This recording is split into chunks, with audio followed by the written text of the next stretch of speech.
اور سب تمہارے پروردگار کے سامنے صف باندھ کر لائے جائیں گے. تو ہم ان سے کہیں گے کہ جس طرح ہم نے تم کو پہلی بار پیدا کیا تھا اسی طرح آج تم ہمارے سامنے آئے، لیکن تم نے تو یہ خیال کر رکھا تھا کہ ہم نے تمہارے لیے قیامت کا کوئی وقت مقرر ہی نہیں کیا، اور اعمال کی کتاب کھول کر رکھی جائے گی تو تم گناہگاروں کو دیکھو گے کہ جو کچھ اس میں لکھا ہوگا اس سے ڈر رہے ہوں گے، اور کہیں گے ہائے شامت، یہ کیسی کتاب ہے کہ نہ چھوٹی بات کو چھوڑتی ہے نہ بڑی کو، کوئی بات بھی نہیں مگر اسے لکھ رکھا ہے، اور جو عمل کیے ہوں گے سب کو حاضر پائیں گے، اور تمہارا پروردگار کسی پر ظلم نہیں کرے گا. دوستو، اسلام صرف عقیدہ نہیں، یہ ہماری پہچان ہے، ہماری شناخت ہے. لا الہ الا اللہ محمد الرسول اللہ ہے. اور جب کوئی اپنی اس پہچان سے منہ موڑ لیتا ہے تو اس کی صورت تو رہ جاتی ہے لیکن روح سے وہ خالی ہو جاتا ہے. یہاں ڈاکٹر ذاکر نائک کا ایک بہترین جواب آپ کو سنانا چاہیں گے، ذرا سنیے. نمشکار. ڈاکٹر ذاکر نائک صاحب کو میرا سادر نمسکار، اور آئے ہوئے سبھی مسلم بھائی نان مسلم بھائی سبھی کو میرا نمسکار. سب سے میرا سوال یہ ہے کہ ایشور اللہ گاڈ جو پرم ستا ہے وہ کسی جات، مذہب، بھیش، کسی استھل کا محتاج نہیں ہے، وہ ذرے ذرے میں ہے. کہتے ہیں، ہندو بھی کہتے ہیں کہ ایشور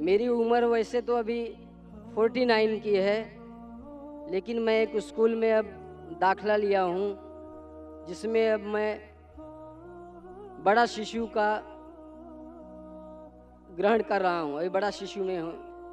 تو وہاں پر اس خدا کا ذکر بھی کیا گیا اور اس کا درشن بھی کرایا گیا. کہتے ہیں کہ صحیح مسلمان وہی ہے جو اس مسلم کو جانا ہے، دیکھا ہے، جو یہاں نہیں سروتر ہے.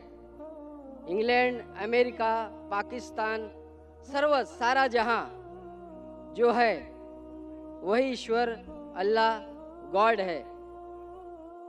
وہ کسی سمے کسی کا محتاج نہیں ہے.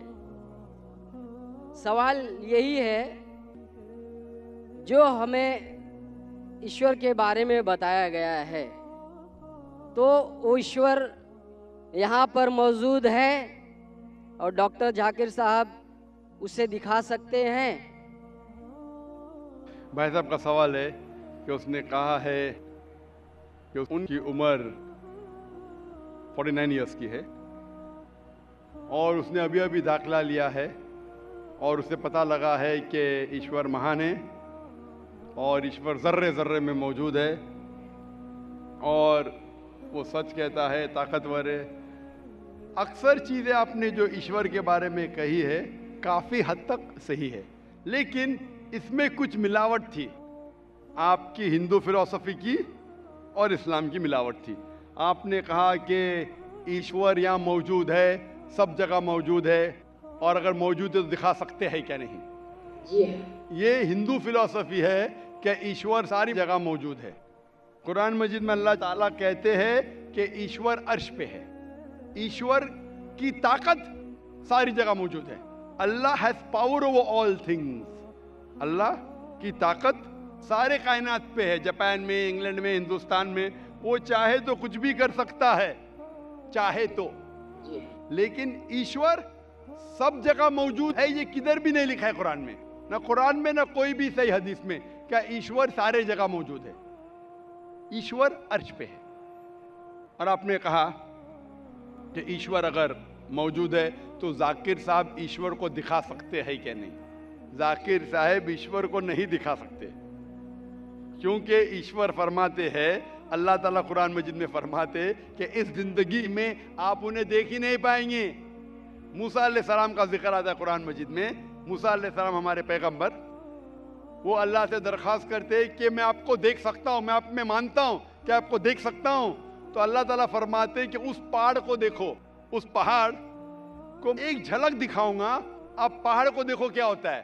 تو اللہ تعالیٰ جب اپنی جھلک دکھاتے اس پہاڑ کو دیکھ کے موسیٰ علیہ السلام بے ہوش ہو جاتے. پہاڑ کو دیکھ کے, ایشور کو دیکھ کے, ایشور کو تو کوئی دیکھ ہی نہیں سکتا ہے. ایشور کو ہم اگلی زندگی میں اگر اس امتحان میں سفلتا پائیں گے, کامیاب ہوں گے, جب جنت میں جائیں گے تو انشاءاللہ حدیث میں آتا ہے کہ ہم اللہ کا وجہ دیکھنا چاہیں گے, اس کا چہرہ دیکھنا چاہیں. اس دنیا میں نہیں دیکھ سکتے, دیکھ ہی نہیں سکتے, ممکن ہی نہیں ہے. ہمارے پیغمبر موسیٰ علیہ السلام بھی نہیں دیکھ سکتے تھے. تو آپ اگر پوچھیں گے کہ اللہ موجود ہے تو دکھاؤ. اور ایک چیز, موجود ہونے کے لیے دکھنا ضروری نہیں ہے.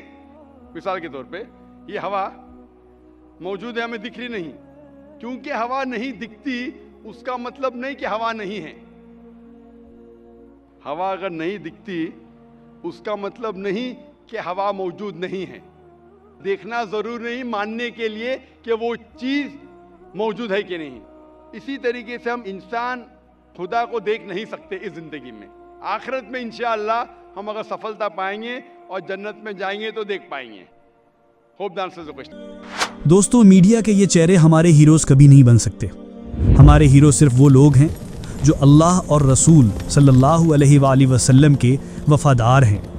شہرت آتی ہے, چلے جاتی ہے, لیکن اگر ایمان چلا جائے تو سب کچھ چلا جاتا ہے. یہاں اس ویڈیو میں ہم کسی کا فیصلہ نہیں کر رہے, لیکن حق بتانا ہمارا فرض ہے. اگر یہ بات آپ کے دل کو چھو گئی ہو تو اس ویڈیو کو شیئر کیجیے اور اپنی آنے والی نسلوں کو سمجھائیے کہ اسلام صرف مذہب نہیں, زندگی کا طریقہ ہے.